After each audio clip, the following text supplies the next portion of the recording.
Siapa yang minta dibahas tanda tangan elektronik? Apakah itu sah, Mbak? Kan dia tidak ada tanda tangan tertulis kita, hanya menuliskan nama yang ada di dalam formnya, yaitu tanda tangan elektronik. Halo, assalamualaikum warahmatullahi wabarakatuh. Apa kabar teman-teman semuanya? Semoga semua dalam keadaan sehat walafiat ya. Di awal minggu ini kita mulai kerja lagi, kita mulai aktivitas lagi dari liburan kemanjang kemarin. Semoga kalian tetap menjaga stamina karena cuacanya sedang tidak baik-baik saja.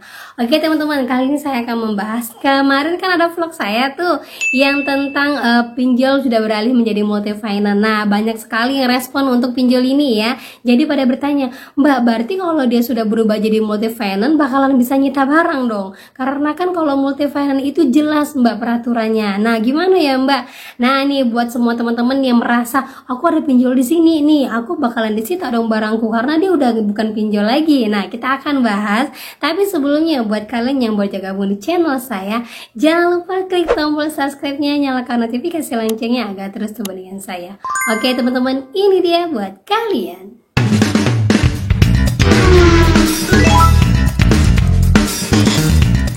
Oke teman-teman, kita lanjut lagi ya. Jadi saya mau bagikan satu kisah ini ya, satu cerita yang teman saya bagikan kepada saya dan untuk jadi pembelajaran buat kalian semuanya yang memang mungkin mengalami hal yang sama.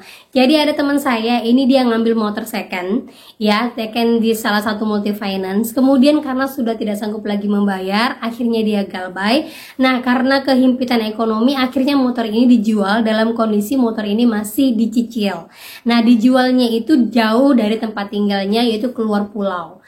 Nah, singkat cerita, akhirnya DC-nya datang ke rumahnya untuk menagih mana pembayarannya, tetapi tidak ditemukanlah motornya tadi. Dan teman saya ini mengatakan bahwa dia sudah tidak sanggup lagi membayar. Nah, DC-nya ini meminta kalau emang tidak sanggup membayar, kami kembalikan aja unitnya, maka kami tidak akan datang lagi kemari. Nah, akhirnya teman saya mengatakan bahwa maaf Pak, unitnya sudah saya jual karena kemarin saya dalam kondisi ekonomi terhimpit. Nah, DC ini berkilah kalau seperti itu berarti Bapak melakukan tindakan pidana, yaitu melakukan pencurian atas barang yang belum menjadi milik Bapak. Nah, akhirnya teman saya ini curhat, Mbak gimana? Benar nggak Mbak ya ini akan terjadi pidana seperti ini? Apakah benar saya akan dipenjara? Nah, ini buat teman-teman semuanya ya, buat pelajaran lah kalian semua ya. Karena saya yakin semua kalian pasti punya kendaraan, baik itu motor ataupun mobil. Dan kalian ini sekarang mungkin banyak yang juga masih mencicil. Nah, kalau kondisi seperti ini, kalau kalian terpaksa galbay, nah dari saya jangan pernah menjual unitnya. Benar kata DC-nya, tindakan seperti ini bisa dijadikan tindakan pidana karena kalian mencuri ya, mencuri barang yang bukan menjadi milik kalian karena kondisinya kalian masih mencicil. Jadi solusinya bagaimana Mbak kalau seandainya sudah terlanjur dijual? Nah, jalan satu-satunya itu paling nanti ada dua yang akan diberikan sama leasingnya. Kebetulan saya dulu pernah bekerja di salah satu multifinance ya, yaitu BAF, Busana Auto Finance, yaitu perusahaan akan memberikan dua pilihan. Yang pertama, kamu kembalikan unit yang sama bentuknya seperti itu dengan model yang sama, kita nanti akan negosiasi masalah nomor rangka dan segala macamnya. Kalau itu tidak bisa, yang kedua kamu lanjutkan mencicil sampai itu lunas. Nah, kalau tindakan ini tidak bisa kalian setujui, maka akan ditempuh jalur hukum, yaitu kalian akan dipidanakan. Ya, memang seperti itu jalur teman-teman ya. Jadi buat kalian baik itu motor ataupun mobil, kalau dalam kondisi kalian menggadaikan ataupun dalam kondisi kalian masih mencicil, usahakan unitnya masih ada. Kalaupun unitnya sudah tidak ada lagi, kembali lagi saya sebutkan di dua pilihan tadi, memang seperti itu teman-teman. Karena apa? Nilai yang kalian galbaikan itu besar dan ada agunannya. Ingat ya, kata kuncinya itu ada agunannya, yaitu motor dan ataupun mobil. Itulah agunan yang bisa membuat perusahaan itu menuntut kalian nantinya.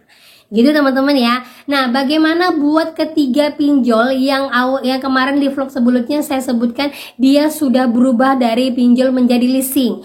Apakah pinjol ini bisa mempidanakan nasabahnya? Karena rata-rata kebanyakan masyarakat Indonesia banyak mengambil HP ataupun laptop ataupun barang elektronik rumah tangga yang digunakan dengan membayar pay letter ataupun gestun. Nah, ini gimana? Ini banyak sekali pertanyaan pada saya nih karena baru mendengarkan vlog saya. Jadi itu gimana Mbak? Kita jadi bisa jatuh pidana dong Mbak kalau yang seperti itu. Nah, saya ambil pengalaman saya teman-teman ya. Jadi di sini saya punya pengalaman dulu ngambil laptop sama HP di HCI.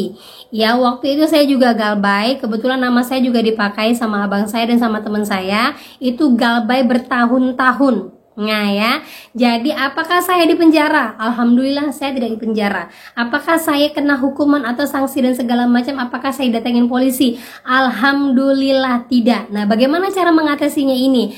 Jadi gini teman-teman ya, jadi waktu itu abang saya ngambil HP, teman saya ngambil laptop, itu memang menggunakan tanda tangan, yaitu tanda tangan elektronik. Nah ini kemarin siapa yang minta dibahas tanda tangan elektronik? Apakah itu sah Mbak? Kan dia tidak ada tanda tangan tertulis kita, hanya menuliskan nama yang ada di dalam formnya, yaitu tanda tangan elektronik. Nah menurut dari Kominfo itu berujuk kepada UU ITE bahwa untuk tanda tangan elektronik sifatnya sah. Walaupun itu hanya berupa scanan barcode, itu sifatnya sah dan diakui secara hukum di Indonesia. Jadi kalau yang bertanya apakah itu sah, itu sah. Jadi apakah tanda tangan kita bisa dipidanakan? Tergantung dari mana kasus kalian itu terjadi. Ya, jadi kalau yang ngambil HP, ngambil laptop, itu perlu diingat. Kalau nilainya masih kecil, itu dia tidak akan diambil. Dia tidak akan disita barangnya. Dari nilai kecil itu nilai yang seberapa Mbak? Nah gini ya, kemarin tuh saya ngambil HP nilai di bawah 5 juta. Kemudian teman saya ngambil laptop di bawah nilai 15 juta. Setelah saya pelajari, ternyata DC ini tidak akan menarik barang-barang kalian kalau tidak ada pernyataan dari kalian yang mengatakan, ya udah Bang, tarik aja lah unitnya Bang, saya udah nggak sanggup lagi bayar. Ya, jadi DC itu tidak ada wewenang untuk menarik barang kalian ataupun tidak ada ketentuan dari perusahaan untuk menarik barang kalian. Itu enggak ada kecuali motor sama mobil. Karena motor sama mobil ini nilainya besar, resikonya besar, sehingga di dalam perjanjiannya itu terdapatlah pasal-pasal tentang fidusia. Tetapi kalau untuk HP, laptop, terus barang elektronik lainnya, mulai dari TV ataupun sepeda listrik ataupun mulai dari gym ya, alat-alat gym, itu jaminannya tidak terlalu besar, resikonya tidak terlalu besar. Ketika dia dijual lagi nilainya akan jatuh. Ketika dijual lagi nilainya tadi bisa hampir 50% kalau untuk barang-barang elektronik. Bener kan ya? Sehingga di dalam pasal untuk pengambilan barang tersebut tidak adanya pasal tentang fidusia. Gitu teman-teman ya. Jadi buat kalian yang sekarang ini galbay, ya ingat aja kata-kata saya. Kalau kalian galbay, jangan pernah ada kata-kata keluar, ya udah Bang, ambil aja unitnya, tarik aja unitnya. Saya tidak bisa lagi melanjutkannya. Kalau memang seperti itu, ada kata-kata seperti itu, otomatis DC akan menggunakan kata-kata itu sebagai bentuk bahwa kalian tidak mau melanjutkan lagi atau menolak tanggung jawab untuk membayar selanjutnya. Jadi kata-kata itu bisa jadi jaminan untuk DC menarik barang kalian. Nah, kalau seandainya mau digalbay, mau ditarik barangnya, itu DC tidak punya wewenang. DC harus ada surat pengadilan baru bisa ditarik barangnya dari rumah kalian. Menurut pakar hukum seperti ini kata-katanya, mengatakan bahwa kalau adanya DC dengan paksa mengambil barang, berarti itu bisa diancam pidana karena dianggap pencurian. Nah ini di bawah ini juga ada pasalnya. Jadi buat kalian semuanya yang memang saat ini galbay karena nggak bisa bayar, ngambil HP, kebutuhan HP untuk anak, awalnya bisa bayar, terus tiba-tiba terhimpit ekonomi, adanya musibah dan segala macam, kalian lanjut aja dulu galbaynya teman-teman, nggak apa-apa. Tidak akan ada sita barang sampai ada keluar kata-kata kalian, ya udah Bang ambil aja. Tapi kalau kalian emang belum mengeluarkan pernyataan itu, dia tidak akan berani ngambil barang kalian. Ya, gitu teman-teman ya. Kalian pertahankan dulu, sayang uang kalian.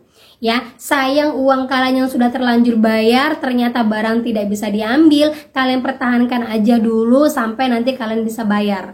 Ya, karena apa? Nantinya barang itu pun akan diambil sama DC untuk dijual secara mandiri. Nantinya hutang kalian masih masuk di slik, kalian masih mengganjal, sementara barang sudah tidak ada, ya. Jadi jalan satu-satunya pertahankan saja dulu sampai nanti kalian bisa ngambil, walaupun DC-nya maksa.